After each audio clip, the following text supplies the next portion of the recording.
Hello everyone, welcome to Melvano app. Today we are going to learn about geometric progression. तो आज के इस lecture में बच्चों हम लोग देखने वाले हैं कि ज्योमेट्रिक प्रोग्रेशन क्या होती है। अभी तक हम लोग अरिथमेटिक प्रोग्रेशन देख चुके हैं, अरिथमेटिक मीन देख चुके हैं, कैसे हम लोग अगर तीन टर्म्स अरिथमेटिक प्रोग्रेशन में हैं तो उनके बीच में रिलेशन क्या होगा वो भी हम देख चुके हैं। किसी एपी में अगर आपको तीन टर्म्स अज्यूम करनी है, चार टर्म्स अज्यूम करनी है, पांच टर्म्स अज्यूम करनी है, छह टर्म्स अज्यूम करती हैं, वो भी हम लोग वहां पर देख चुके हैं। आज इस लेक्चर में हम लोग डिस्कशन करेंगे अगली प्रोग्रेशन का, that is geometric progression. Okay, arithmetic progression में क्या होता था, मतलब आप किसी सीरीज को देख के कैसे डिसाइड करते थे कि वो अरिथमेटिक प्रोग्रेशन है। जैसे मान लीजिए, सपोज करो मैं यहां पर एक सीरीज लिखता था 2 4 6 8 10 12। आप बोलते थे कि सर किन्हीं भी दो टर्म्स को पकड़ लो और उनका डिफरेंस जो आएगा इस पूरी सीरीज में, किन्हीं भी दो कंसेक्यूटिव टर्म्स के बीच का डिफरेंस जो है वो हमेशा सेम आएगा। जैसे कि 8 और 10 ले लो तो उनके बीच का डिफरेंस 2 आएगा। इसी तरह से 2 और 4 ले लोगे तो 2 आएगा। आप कोई सोच रहा होगा कि 2 और 6 ले लो, मैंने क्या बोला कि दो कंसेक्यूटिव टर्म्स लेनी है। ओके, तो कंसेक्यूटिव टर्म्स मतलब बराबर बराबर वाली। जैसे मान लीजिए 6 और 8 ले लो, इनका भी 2 ही आएगा। ठीक है, 4 और 6 ले लोगे तो भी 2 ही आएगा। हर जगह 2 2 आ रहा है। तो इसका मतलब क्या बोला हमने कि एक ऐसी सीरीज जिसमें किन्हीं भी दो कंसेक्यूटिव टर्म्स को लेने से या उन दो कंसेक्यूटिव टर्म्स का डिफरेंस लेने से अगर वो हमेशा सेम ही आपको मिले रिजल्ट, तो उस तरह की सीरीज को हम क्या बोलते हैं, अरिथमेटिक प्रोग्रेशन। बस इस स्टेटमेंट में डिफरेंस की जगह रेशियो लिख दो। ओके, मतलब ऐसी सीरीज जिनमें किन्हीं भी दो टर्म्स का रेशियो लेने से, दो कंसेक्यूटिव टर्म्स का रेशियो लेने से अगर आपको पूरी सीरीज में आपको सिंगल वैल्यू मिल रही है, मतलब हमेशा सेम मिल रहा है वो रेशियो, तो उसको हम क्या बोलते हैं, ज्योमेट्रिक प्रोग्रेशन। जैसे मान लीजिए, सपोज करो आपके पास एक एग्जांपल है 2 4 8 16 32 64 एंड सो ऑन। सपोज करो हमारे पास ये एग्जांपल है। नाउ अब मैं इसमें कोई भी दो कंसेक्यूटिव टर्म्स ले लेता हूं। आप बोलोगे सर 16 एंड 32 ले लो। तो अगर मैं बोलता हूं कि 32 अपॉन 16 कितना होगा, तो कितना आएगा डिवाइड करने से 2। इसी तरह से इन दोनों को आपस में डिवाइड करोगे 64/32, ये भी 2 ही आएगा। देखो, इन दोनों को डिवाइड करोगे ये भी 2 ही आएगा, इन दोनों को डिवाइड करोगे ये भी 2 आएगा, इन दोनों को डिवाइड करोगे ये भी 2 आएगा। हमेशा 2 2 मिल रहे, देख रहे हो, इनको भी डिवाइड करने से 2, इन दोनों को भी, इन दोनों को भी, इन दोनों को भी, सबको डिवाइड करने से 2। आप अगली टर्म्स इजीली लिख सकते हो। इसमें हम क्या करेंगे, 2 मल्टीप्लाई कर देंगे तो अगली टर्म्स क्या बन जाएगी, 128। तो ऐसी सीरीज जिसमें किन्हीं भी दो कंसेक्यूटिव टर्म्स का ratio through out the series same आए, उसको हम क्या बोलेंगे, ज्योमेट्रिक प्रोग्रेशन।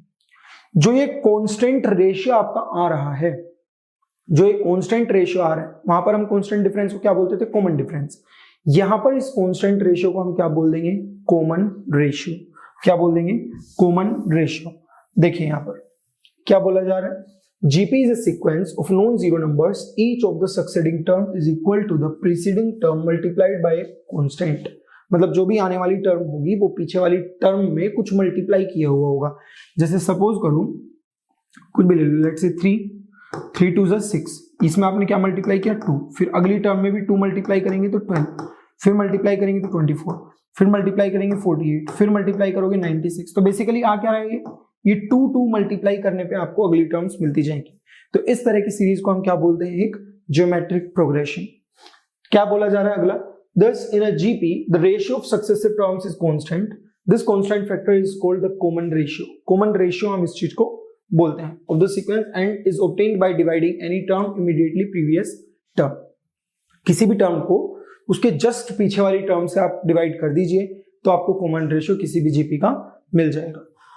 आगे क्या बोला गया है, देखो, जैसे मान लीजिए सपोज करो मैं कोई एक जीपी जनरल फॉर्म में मैं लिखना चाह रहा हूं, तो अगर मैं फर्स्ट टर्म को ए ले लूं, कॉमन रेशियो को आर ले लूं, तो ए की अगली टर्म क्या होगी, ए आर। इसकी अगली टर्म क्या होगी, ए आर स्क्वायर। इसकी अगली टर्म क्या होगी, ए आर क्यूब। क्यों ऐसा मिल रहा है हमें, क्योंकि हम आर मल्टीप्लाई करते जा रहे हैं। अगली टर्म भी आप इजीली सोच सकते हो, that is A R power 4।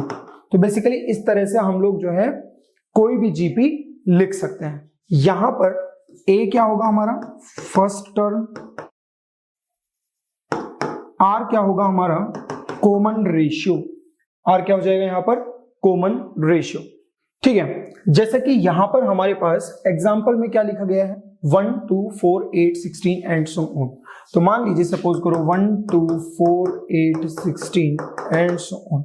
ये लिखा हुआ है, कोई भी दो को डिवाइड कर लो, लेट्स से इन दोनों को डिवाइड करोगे तो 2 मिलेगा, इन दोनों को डिवाइड करने से भी 2 मिलेगा, इन दोनों को डिवाइड करने से भी 2, इन दोनों को डिवाइड करने से भी 2। तो हमेशा आपको मिल क्या रहा है यहाँ पर 2। अगली टर्म भी आप बता ही सकते हो, 16 इंटू 2 दैट इज 32। अब ये तो देखो आप क्या हो रही है, टर्म्स इंक्रीज कर रही है, तो इसको हम बोलते हैं इंक्रीजिंग जीपी। क्या बोलते हैं इसको? Increasing GP. इसी तरह से हो सकता है मैं ऐसे ले लूं कि 4, 2, 1, 1/2, 1/4, 1/8 एंड सो ऑन। ये क्या हो गई हमारी, देखो टर्म्स क्या हो रही है, डिक्रीज कर रही है, तो इसको हम क्या बोल देंगे, डिक्रीजिंग जीपी। क्या बोल देंगे इसको हम, डिक्रीजिंग जीपी। सिमिलरली अगर मैं 2, 2, 2, 2, 2, 2, 2 ये ले लूं तो इसको हम क्या बोल देंगे, कांस्टेंट जीपी। Constant GP. आप एक चीज ऑब्जर्व करिए, जब हम इंक्रीजिंग जीपी की बात कर रहे हैं तो कॉमन रेशियो जो है वो ग्रेटर देन 1 है, 2, 2, 2 आएगा। जब आप यहां पर देखेंगे तो कितना आएगा, इन दोनों को डिवाइड करने से 1/2, इन दोनों को डिवाइड करने से भी 1/2, इनको डिवाइड करने से भी 1/2, इनको डिवाइड करोगे तो भी 1/2 ही आएगा, 1/2 1/2 आ रहा है। तो यहां से जब हम डिक्रीजिंग जीपी की बात करेंगे तो r लेस देन 1 आएगा।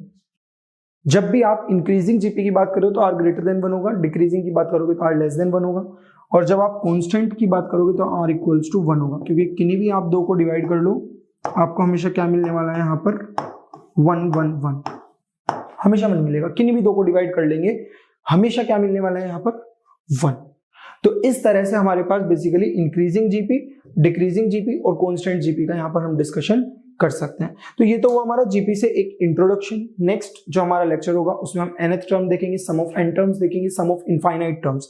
आप यहाँ पर देख सकते हो कि यहाँ पर जाते जाते जाते जाते जाते जाते कहीं ना कहीं एक ऐसी वैल्यू आएगी जो ऑलमोस्ट 0 को टेंड करेगी। तो बेसिकली इस तरह की जीपी को कई बार हम अक्सर इनफाइनाइट जीपी भी बोल दिया जाता है, तो उसके सम का फॉर्मूला हमारे पास अलग होता है, जबकि एपी में हमारे पास ऐसा कोई फॉर्मूला नहीं है। Okay, so this is all about the introduction to geometric progression. Rest we will discuss in the upcoming lecture. So I hope you did follow this lecture. See you in the next one. Thank you.